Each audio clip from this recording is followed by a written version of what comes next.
రెండిటి కాంబినేషన్ అయితే అద్దరిపోయింది. అంతే, ఇంకేం పొడి వేయాల్సిన అవసరం లేదు. బాగా కలిపేసుకొని దించేసుకోండి.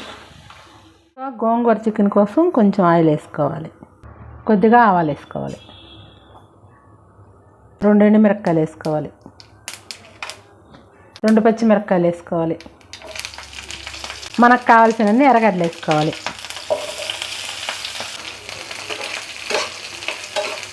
ఇవి కలర్ మారే వరకు వేయించుకోవాలి. చూడండి, ఆనియన్ కొంచెం కలర్ మారిన తర్వాత మనం ఇప్పుడు అల్లం వెల్లుల్లి పేస్ట్ వేసుకోవాలి.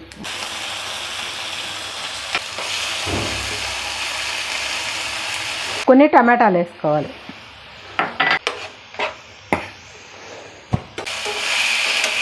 చూడండి, బాగా వేగిపోయింది. ఇప్పుడు దీంట్లో ఒక కట్ట ఫ్రెష్ గోంగూర వేసుకోవాలి. ఈ గోంగూర 250 గ్రాముల చికెన్కి మాత్రమే. దాన్ని బట్టి మీరు అర్థం చేసుకోండి ఎంత గోంగూర కావాలో.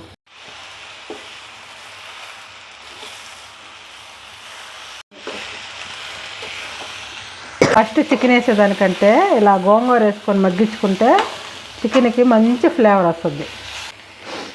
నూనెలో మసాలాలో గోంగూర బాగా వాడిపోయి మంచి టేస్ట్ వస్తుంది. ఇప్పుడు దీంట్లో ఈ చికెన్ వేసుకోవాలి.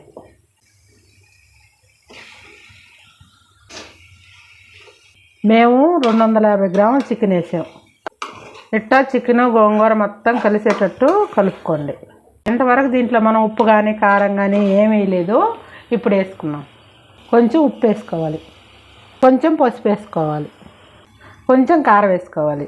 మనకి కారం ఆల్రెడీ పచ్చిమిరపకాయలో ఉంటుంది కాబట్టి కారాన్ని చూసి వేసుకోండి. మేము 1 స్పూన్ వేసుకున్నాం.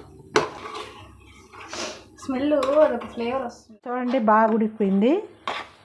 ఇప్పుడు దించబోయేటప్పుడు దీంట్లో కొద్దిగా గరం మసాలా వేసుకోవాలి. చాలు.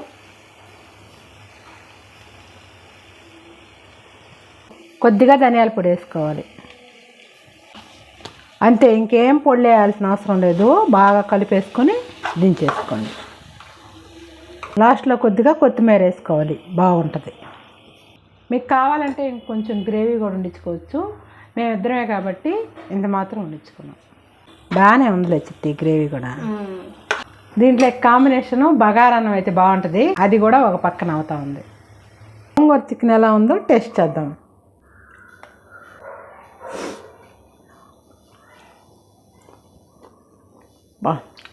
చాలా బాగుంది చిట్టి. మనం ఎప్పుడు చేసుకోలేదు కదా, చాలా బాగుంటే చాలా బాగుంది. రెండిటి కాంబినేషన్ అయితే అద్దరిపోయింది.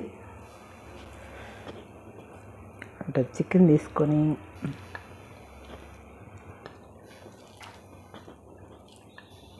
కలుపుకొని